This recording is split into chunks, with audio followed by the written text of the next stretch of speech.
Okay.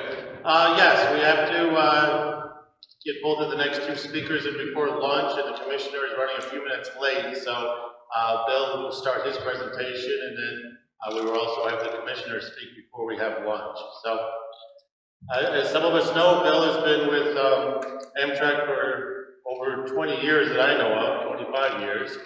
He's been 26 years, okay. He's been based in Rensselaer throughout that time, and he's worked a lot with customers, with the service, with stations, and he's currently the Government Affairs Senior Manager for Amtrak. So let's welcome Bill Hollister.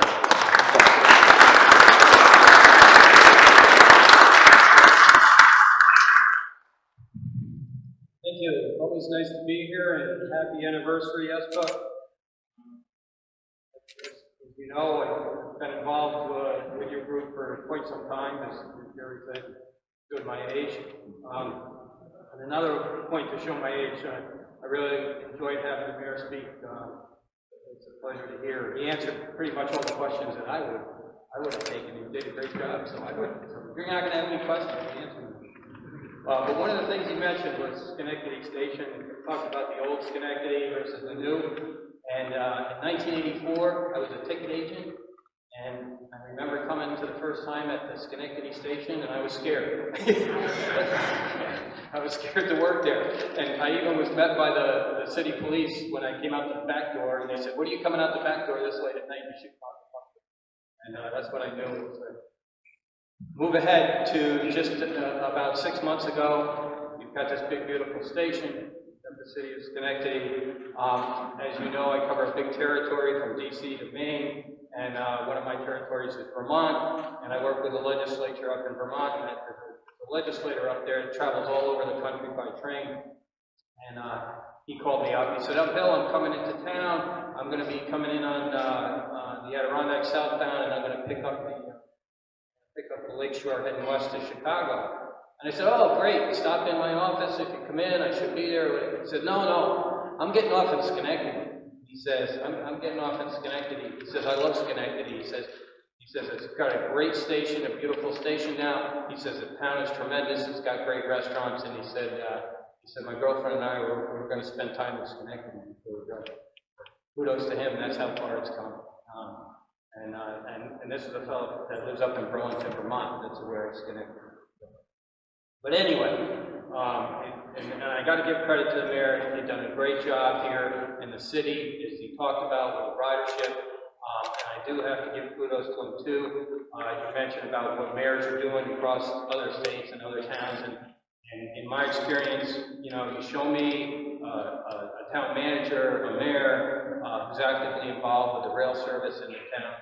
And I've seen it up in Claremont, New Hampshire, up in Burlington, Vermont, Schenectady, the area here. It's been tremendous, and it takes that one person to do that kind of thing, to be the lead on that. So I give him a lot of credit, and I know he attends the U.S. Conference of Mayors, where we play an active role in participation, and they've met with Gary down there too. So appreciate what you do for us.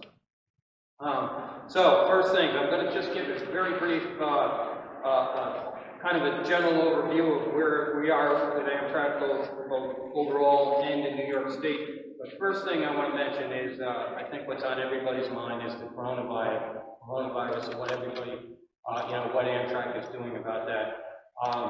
As an employee, I can tell you we're receiving daily updates. We put out daily updates to all our employees every single day. There's a leadership task force down in Washington that is monitoring this every day. Passengers and employee safety is Amtrak's top priority, and we continue to monitor the coronavirus situation closely in the United States and elsewhere. Medical, public, and health emergency management teams are in contact with the appropriate officials across the country. And thus far, we've had no confirmed cases or no employee cases that have occurred as of today. To reduce risk, we've increased cleaning on our trains and in our stations. We're providing more antibacterial wipes and gels in common areas. We're increasing those kind of inventory across our network. We're setting out disseminating information, like I said, and we're taking targeted action based on guidance from the public health expert. And as you probably saw, Amtrak just initiated or suspended any change fees required in reservation made prior to April 30th. And that's all resulted as a result of that. You want me to pause, or do you want? No, you're going to keep going. Okay. The commissioner is dying to hear what you have to say. Well, we're dying to hear what's here. Okay, so some of the highlights for Amtrak overall. Our operating earnings in FY 2019 was reduced by $29.4 million. Increased earnings by almost 83% over 2018. Okay. Sure. With 32.5 million customer trips, again, that's up almost 2.5%. Our total revenue, another record, $3.3 billion, up again over FY18. And our big thing, capital investment, increased to $1.6 billion, almost 10% higher than last year's.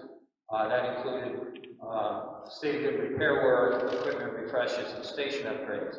A very significant milestone was our cost recovery compared to our operation was 99.1%. We almost covered almost 100%, and I know that's a big goal for this coming year. We also implemented our safety management system and completed the PTC, the positive train control systems, over nearly all of Amtrak owned service. So, and that was a huge safety step also.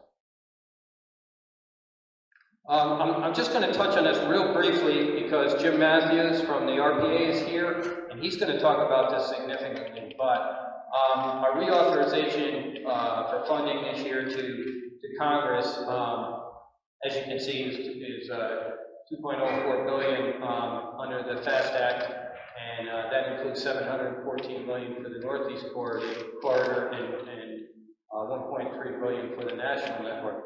A significant change this year, and again, I was going to talk about it a little bit, but I'll let Jim talk about it because he's going to go into it very thoroughly. But a significant change is this $300 million for a new grant to Amtrak to implement a corridor development program, and we'll talk about that. And the mayor mentioned talking about that too. So, and that's exciting. I've been involved with some meetings across the Northeast about that. But again, really good news. It's probably the most robust that we've seen. Robust reauthorization that we've submitted in a number of years. Okay, so New York State, FY19 compared to FY18, we had a good year. I touched on pretty much all the state-supported services, as you can see. I'm not going to go into that because I know we want to get to the commissioner's talk, but if anybody wants to ask me any questions on this afterwards, but like I said, very good. Ridership was up on almost all of the corridors throughout New York State. And I threw in the Lakeshore Limited there. That does include all the way to Chicago and out of Boston for the Lakeshore Limited side for the Boston Albany section. But good numbers, and it coincided greatly with the national network also. I'm sorry, can you speak up?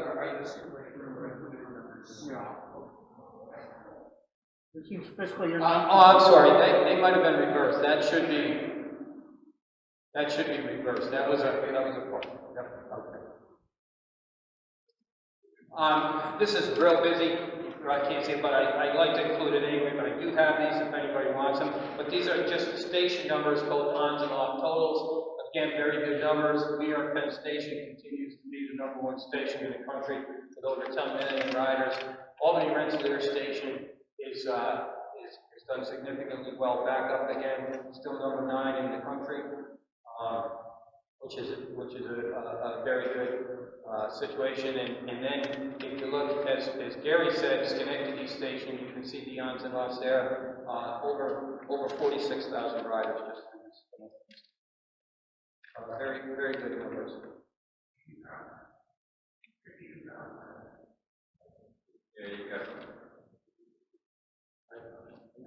I'm sorry, what's that? 63, I'm sorry, or 62,000.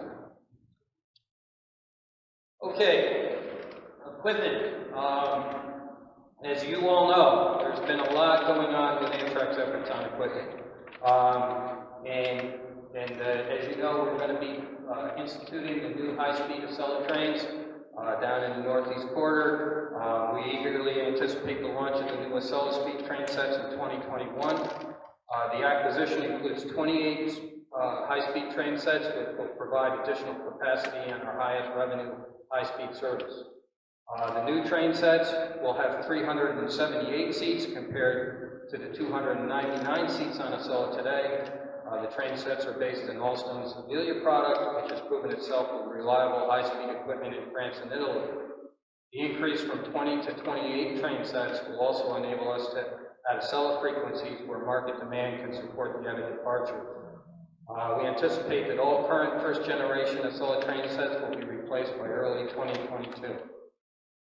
The new train sets will provide enhanced seating, availability from the additional capacity and enhanced Wi-Fi equipment, and feature onboard information systems for delivering real-time announcements and locational information. These state-of-the-art information systems will be the first in our NEC's fleet.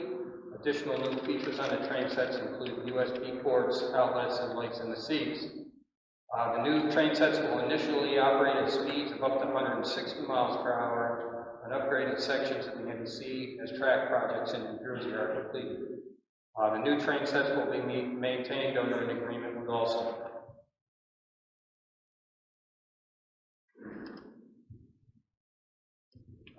The next set of equipment is the new ALC 42 diesel locomotives. In December of 2018, we entered into a contract with Siemens for 75 new ALC 42 diesels, including options for up to 100 additional units. These locomotives are based on Siemens' Charger platform and will replace aging locomotives with options for additional long-distance units or to equip the state corridor routes if necessary. We look forward to better performance. The ALC 42 can operate at speeds up to 125 miles an hour, 15 miles per hour faster than the P42s, and accelerate 30% faster. While both unit types are rated at 4,200 horsepower, the ALC 42 generates head-end power for onboard lights, climate control, and appliances more efficiently via inverters. This allows an ALC 42 powered consist to provide HEP for more passenger cars than the current P42, which may allow for additional superliners to operate on the auto train, and also our fuel range will improve over both the P42 and the Chargers ordered by our state partners, with the ALC 42 featuring a 2,200-gallon fuel tank. Also, there's environmental benefits to these engines. They meet the Tier 4 standards for emissions, with reductions of up to 90% in various emission type versus the Tier 0 General Electric units. Units will also be about 10% more fuel efficient, helping us reduce our carbon footprint. I just want to touch on, before I go to this next slide, I do want to touch on the Amfleet replacement too. In January 2019, we issued a request for proposals for 75 new train sets or rail car equivalents to replace our fleet of 458 Amfleet 1 rail cars, 16 ex-Metroliner rail cars, and 5 of the GO train. That's what we replaced with this also. The RFP also called for up to 50 additional trains as options. Bids have been received and are being evaluated, and an award is expected later this year. The new train sets are slated to operate on Northeast Regional, the long-distance Palmetto, and a series of state corridors, including Amtrak, Cascade Service, the Northeast Regional, Keystone, and Empire Service. Also will include Downeaster, Pennsylvania, Carolina, Adirondack, and the Vermonter and Allen routes. Nearly half of our nationwide ridership occurs in these routes. We're enthusiastic about this once-in-a-lifetime generation opportunity to significantly improve both train performance and customer experience. Additionally, options to these base equipment order are intended to equip service growth on the state borders into the 2030s and can be used to replace the Horizon fleet. Okay. As you well know, a lot of you are familiar with the pre-clearance initiative, the over-the-border crossings. Federal law was passed during the Obama administration. A grant was signed and federal law was passed by both Canada and the U.S. to start a pre-clearance initiative. Essentially, the ability to pre-clear passengers prior to them going over the border so they don't have to stop at the border and be subject to long border inspections.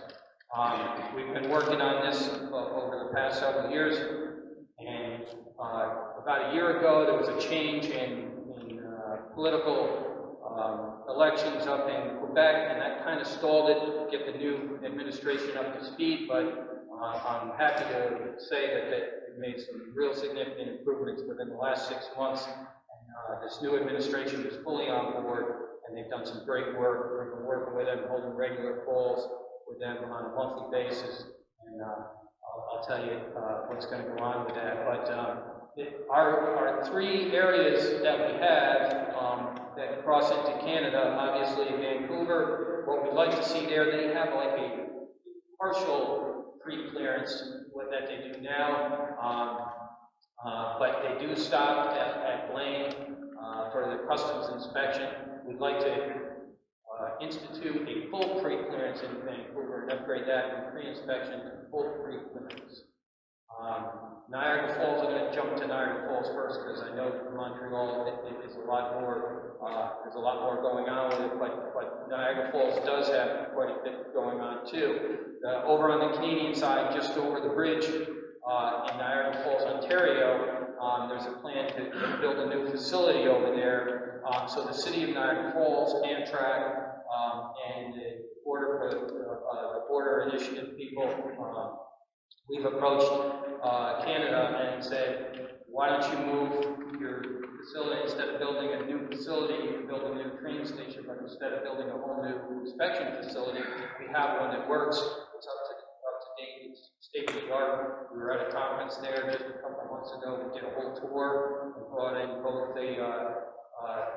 the border patrols, the Canadian and the Americans. And so we'd really like to move them into the new state-of-the-art facility in Niagara Falls, New York, that would also enable the GO trains to come over from there and service the Niagara Falls, New York side, creating more rail service back and forth across the border. Michigan and Amtrak have been talking about, and the province of Ontario have been talking about future possible service between Michigan and Toronto, and there was service there years ago. We'd like to see that initiative. And to end up with this slide, the province of Quebec, what we propose there is to build a new pre-clearance facility right in Central Station. It would eliminate the hour-long stop and potential for delays at Rouse's Point that currently go on, and it will enable the extension of the Vermonter back into Montreal and doubling service in and out of Montreal. One down to Vermont, and of course the Amtrak service down to New York State. So I mentioned Quebec's participation in this. Amtrak had declared support for this project. Our partners are the states of Vermont, New York, and Quebec. In September, a letter of intent process differs. This differs for proposed new facilities versus the pre-inspection method. But the provinces, Quebec has prioritized this facility and appointed a project manager through the Minister of Transport of Quebec. They've appointed a project lead, and Amtrak and the state funding partners for the Adirondack and Vermonter have already begun working on this initiative with them. Also included are 2 border patrol agencies, Canadian National Railroad, the building owner up in Central Station, Via Rail Canada has been on the calls, and EXO, which is a commuter service in and out of Montreal. So we're all participating in the discussions. Everybody's moving forward, and it's been a tremendous turnaround from what we had a couple of years ago, where some of the border patrol agencies were very concerned, but now they're like, Now they're very cooperative, they're giving us great direction, and we're really doing that, we're really making some good progress in the short amount of time. So the goal is, the next step is we're going to update the previous feasibility study that was, and see what work needs to be completed in the next few months, and then we have to identify the funding options. The environmental review will take place in 2020, and it is Transport Minister Quebec's goal to have shovels in the ground by 2021. So that's pretty significant. Okay, so again, happy anniversary to ESPA. I appreciate, as usual, all you do. You folks are kind of the driving force behind these things. As Gary said, you guys initiate the change and initiate, a lot of policy out there, and we really appreciate your support of Amtrak. Last thing I'd like to say is, unfortunately, I have to leave a little early today to go to my second job, which is a soccer mom, carting kids around to soccer games.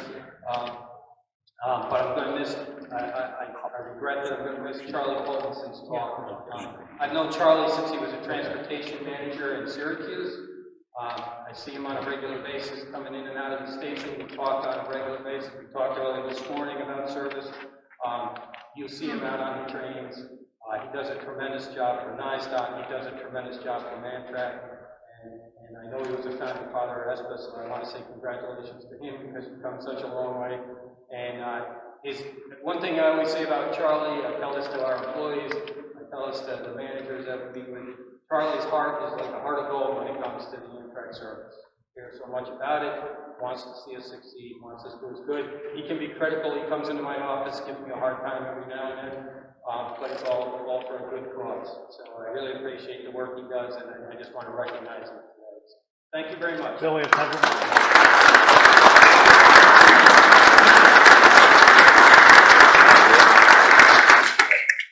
I ask you two questions?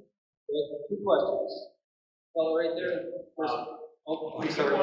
Can you run an extra coach on peak travel days on Empire service trains, 6-car trains, like we used to do?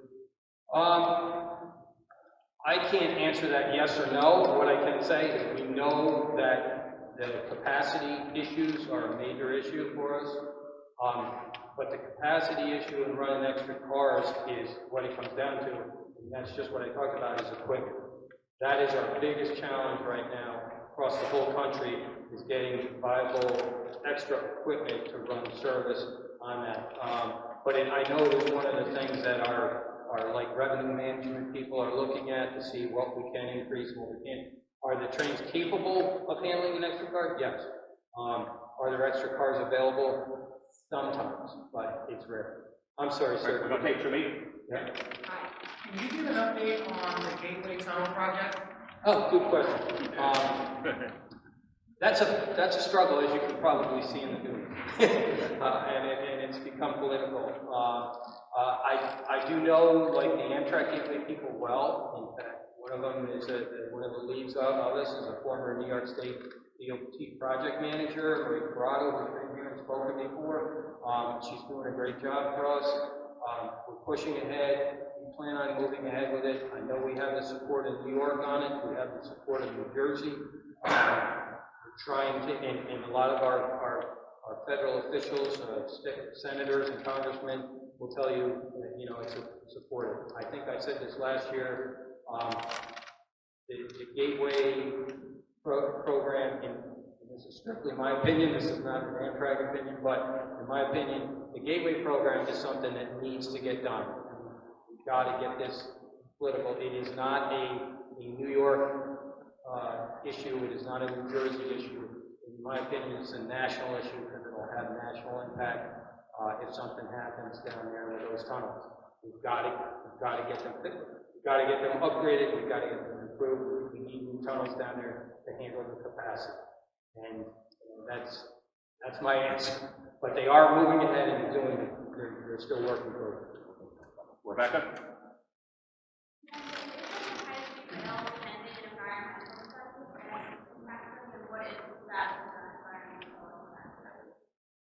I'm sorry, what? Rebecca's from the Times Union. Oh, I'm sorry, sure. She's asking about the EIS. The commissioner will be up next, and actually, that would be more appropriate question. Yeah, we participate in that, but it's not our study, but we're participating. We'll take one more. Daniel? This is the first I've heard of good grants and possible good American policy work. Are they interested in doing so? Well, it's a proposal, put it that way. Okay, it's something that's being looked at, and saying, you know, the feasibility. Obviously, the city of Niagara Falls, New York would love to have it. Some of the residents over in Ontario would love to have it. I can't speak for Go Transit, but I do know that there are some equipment issues that we would need to overcome, because we have a high-level platform there at Niagara Falls, New York. And the Go equipment has the stairs lower, so, and that's something that's, you know, like I said, it's an equipment issue, not something that would preclude doing it, but it's one of the issues that would need to be overcome. Just asking if this was in costs. I don't think it's anywhere near that far along. Yeah. Again, it's at like a proposal stage. What if we could do this? Okay, great. Bill, again, thank you. I've known Bill for